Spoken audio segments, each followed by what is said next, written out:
নমস্কার, আমি তন্ময় মাঝি আর তোমরা দেখছো মিস্টার মাঝি স্টুডিও। আজকের এই এপিসোডে বহুরূপ সিনেমা, সোহম ইধিকা পাল অভিনীত এই সিনেমা নিয়ে কথা হবে।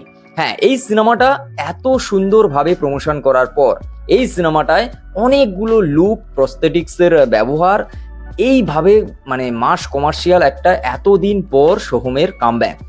তারপরেও এই সিনেমাটা কেন চললো না? এই সিনেমার অবস্থাটা এরকম কেন? বলবে যে কয়েকদিন আগেই তো রিলিজ হলো, এখনই বলে দিচ্ছ যে কেন চলবে না। কেন বলছি, তার কারণ হচ্ছে বক্স অফিস কালেকশন।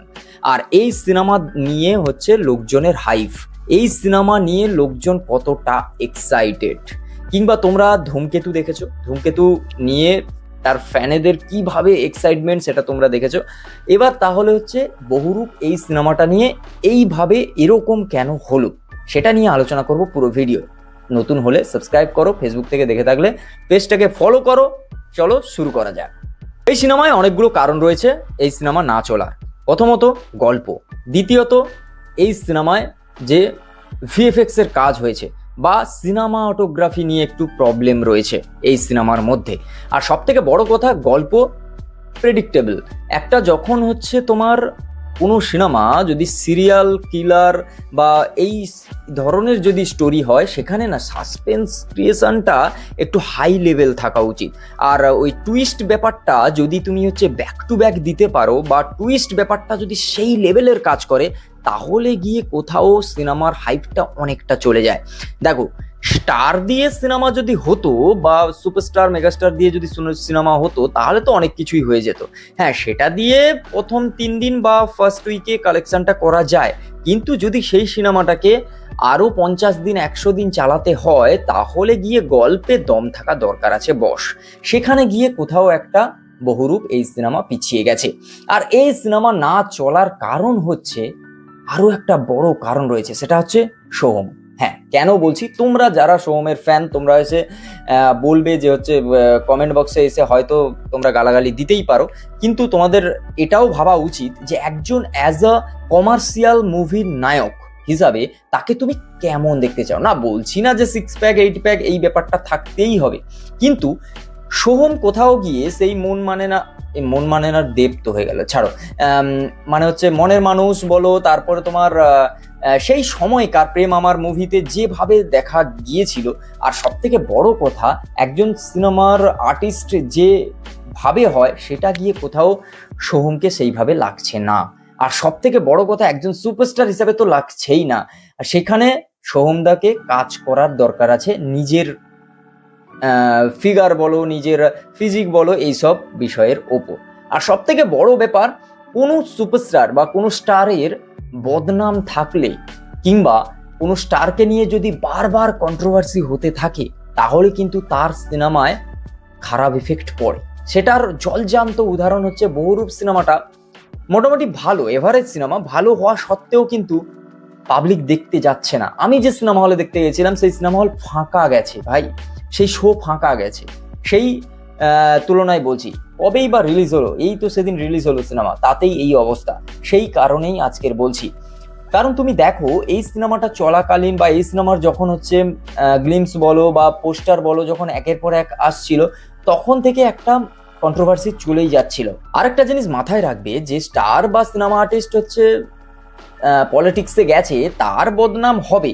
আর সেটা একমাত্রই দেব, যেটা তার হিউজ ফ্যান ফলোয়িং এর কারণে সে পুরো জিনিসটাকে খুব ভালোভাবে মেনটেন করেছে, যার কারণে আজকের দেব মেগাস্টার। এবার অনেকে করতে পেরেছে, অনেকে করতে পারেনি, আর অনেকে সেই জায়গাটায় ডুবে গেছে। তার মধ্যে একজন সোহমদা। কেন বলছি, তার কারণ কোথাও নিজেকে মারামারি এই ধরনের কন্ট্রোভার্সিতে জড়িয়ে ফেলা, কখনো নিজেকে পলিটিক্যাল কন্ট্রোভার্সিতে জড়িয়ে ফেলা একজন আর্টিস্টের পক্ষে খুব খারাপ। সেটা জলজান্ত উদাহরণ রুদ্রনীল ঘোষ। কারণ রুদ্রনীল ঘোষের মতো অভিনেতা খুব কম, টর্চ লাইট জেলে যদি খুঁজতে হয়, তুমি তাও পাবে না টলিগঞ্জে। কারণ আমি পার্সোনালি মনে করি, রুদ্রনীল ঘোষের মতো অভিনেতা প্রত্যেক ইন্ডাস্ট্রিতে দরকার, কিন্তু আমাদের ইন্ডাস্ট্রির কাছে থাকা সত্ত্বেও সেইভাবে কেউ কাজে লাগাচ্ছে না। তার কাজগুলো দেখো, তার আগের কাজগুলো দেখো, ধূমকেতুতেও তার কাজ দেখো। একটা সিনেমা যেখানে গল্পর যাই হোক না কেন, একটা সিনেমা দেব শুভশ্রীর তো একটা মানে হিউজ ফ্যান ফলোয়িং আছে, হিউজ একটা ক্রেজ ব্যাপারটা আছে, সেখানে নাম করে বেরিয়ে গেল রুদ্রনীল ঘোষ।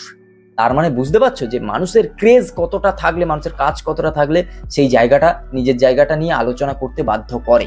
সেই জায়গা দিয়ে পিছিয়ে সোহমদা, যার কারণে বহুরূপ আজকের মানে কি বলা যায়, সিনেমার কালেকশন বলো, বক্স অফিসের তার ফলাফল বলো, বা সিনেমা হলে তার রেজাল্ট বলো, সবকিছু চোখের সামনে দেখা যাচ্ছে। আমার মনে হয় না যে এখান থেকে কামব্যাক করাটা খুব সহজ হবে সোহমদার পক্ষে। কারণ কোনো পলিটিশিয়ান যদি স্টার হয় আর তার যদি এরকম বদনাম হয়, আর যদি তার ফ্যান ফলোয়িংয়ে যদি এফেক্ট পড়ে, সেখানে গিয়ে কিন্তু ভাই গল্প আছে। আর একজন স্টার বলো, একজন সিনেমা আর্টিস্ট বলো, সে তখনই মানুষের কাছে গণ্য হবে যখন তার সিনেমা ব্যাক টু ব্যাক হিট দেবে, তার সিনেমা হচ্ছে বক্স অফিসে মানে কি বলা যায় দৌড়বে। সেরকম যদি না হয় বস, আজকের ডেটে দাঁড়িয়ে তুমি যত বড়ই সুপারস্টার হও না কেন, তোমাকে নিয়ে মানুষ ট্রোল করতে ছাড়বে না, তোমাকে নিয়ে মানুষ খারাপ বলতে ছাড়বে না। সেই জায়গায় দাঁড়িয়ে বহুরূপ সিনেমাটা, আমি প্রথমে যখন হচ্ছে ধূমকেতুর রিলিজের পরপর যখন আস্তে আস্তে প্রমোশন স্টার্ট হয়, বহুরূপ নিয়ে কথা হয়, তখনই আমি আঁচ করেছিলাম এই ব্যাপারটা। তখনই আমি বলতে চাইছিলাম, আমি এটা একটু টাইম লাগবে বলে তখনই বলে দেওয়াটা কোনো সিনেমার পক্ষে উচিত নয়। এই সিনেমাটা যদি হচ্ছে আবির চট্টোপাধ্যায় করতো, এই সিনেমাটা যদি উইন্ডোজ প্রোডাকশন থেকে বেরোতো, আমি এক্সাম্পল দিচ্ছি, কিংবা সোহমদা বাদ দিয়ে অন্য যে কোনো যদি স্টার আসতো, এখানে যদি অঙ্কুশ থাকতো, আমি বলছি এই সিনেমা ব্লকবাস্টার হতো। এই সিনেমা ব্লকবাস্টার হতো, শুধু হয়নি তার কারণ এইসব বিষয়। এবার দেখার যে এই সিনেমায় তো সোহমদার কামব্যাক হলো না, আমি এটাকে কামব্যাক বলতে পারবো না। কারণ যে সিনেমা হচ্ছে first week, second week overall মানে শো হাউসফুল না দেয়, যে শো হচ্ছে ক্রেজ তৈরি না করতে পারে, যে শো হচ্ছে মানুষের মন জয় না করতে পারে, সেই জায়গায় দাঁড়িয়ে কামব্যাক করা, এই কথাটা ইউজ করাটা সত্যি একটা নিছক মূর্খতাই হবে বলতে গেলে। যাই হোক, আমরা অপেক্ষায় আছি, পরে আরো বড় কোনো বাজেটের সিনেমা আসবে। তবে একটা জিনিস, 26-এ কিন্তু ভোট রয়েছে, তবে যে সব মানে পলিটিশিয়ান তারকা রয়েছে তারা বিজি থাকবে ভোট নিয়ে। তার মানে কিন্তু তাদের প্রজেক্টে, তাদের কাজে আবার হচ্ছে ডিলে হবে, আবার সমস্যা হবে, আবার কন্ট্রোভার্সি হবে, আবার যখন বক্স অফিসে ফিরবে তখন আবার সিনেমা এইভাবে পিটিয়ে যাবে। এটা হবে বস, এটাই এখন বাংলা সিনেমা ইন্ডাস্ট্রির ফ্যাক্ট, তুমি মানো আর না মানো। যাই হোক, অনেকের এই মতামত নিয়ে হচ্ছে খারাপ লাগবে, অনেকের ভালো লাগার কথাও নয়, কিন্তু তুমি যদি একটু ভেবে দেখো না, কথাটা কিন্তু অ্যাকচুয়ালি তাই। তুমি একটা কথা বলো না, জিৎ কতদিন হয়ে গেল যে একটা হিট দেয়নি? অনেক দিন হয়ে গেল। হ্যাঁ, চেঙ্গিসে হিট হয়েছে, রাবণ একটা ম্যাসিভ হিট ছিল, কিন্তু মানুষ সেইভাবে হচ্ছে হিট দিতে পারেনি। তারপরেও কিন্তু জিৎকে নিয়ে পজিটিভ ওয়েতে হচ্ছে আলোচনা হয়। প্রসেনজিৎকে নিয়ে যত কন্ট্রোভার্সি হোক, যত যাই হোক, তার বাংলা কথা বলা নিয়ে যে কন্ট্রোভার্সি হলো সেগুলো নিয়েও হতে পারে, কিন্তু প্রসেনজিৎ তার জায়গা আছে বস, ক্লাস আছে, সুপারস্টার মেগাস্টার এরকম হওয়া উচিত। তার একটা জায়গা থাকবে, যাই কন্ট্রোভার্সি হয়ে যাক, যাই তাকে নিয়ে খারাপ ভালো হয়ে যাক না কেন, এই জিনিসটা থাকবে। তখনই গিয়ে দেখবে যে হচ্ছে তার সিনেমা চলবে। ভাই একটা যত খারাপ হোক না কেন, বলছি না ব্লকবাস্টার হতে, বলছি না হিট হতে, এভারেজ একটা কালেকশন তো করে যাবে। সেইটা যদি নাও হয়, মানে অ্যাটলিস্ট যেই টাকা সিনেমায় খরচ হয়েছে সেইটা টাকাও যদি না তুলতে পারে আজকের ডেটে কোনো স্টার, তাহলে ভাই সারভাইভ করা খুব কঠিন। বাংলা সিনেমায় তো কঠিন, এটা সবাই জানে। তো চলো, আজকের ভিডিও এই পর্যন্ত। যদি ভালো লাগে like, comment, share and subscribe my YouTube channel. আর তুমি যদি ফেসবুক থেকে দেখে থাকো তো অবশ্যই পেজটাকে ফলো করো। আমি জানি এই ভিডিওটা অনেক বড় হয়ে গেছে, ভিডিওটা দেখো, শেয়ার করো বন্ধুদের। দেখা হচ্ছে খুব তাড়াতাড়ি নতুন একটা ভিডিও। প্লিজ কেউ খারাপ ভেবো না এই ভিডিওটা নিয়ে, এটা মন থেকে বানানো। আমিও চাই সেই ছোট্ট বিট্টু, সেই হরলিক্স চেটে চেটে খাওয়া, সেই ছোট্ট বেলা থেকে বড় বেলার বাজিমাতে ডেবিউ করা, মনের মানুষ, প্রেম আমার, এরকম ব্যাক টু ব্যাক হিট চাই, বস এরকম চাই। বাংলা সিনেমায় আমাদের স্টারের সংখ্যা খুব কম, অভিনেতার সংখ্যা সত্যিই কম, আর তারাও যদি এইভাবে হারিয়ে যায় তাহলে আমাদের আবেগে কোথাও গিয়ে একটা আঘাত লাগে।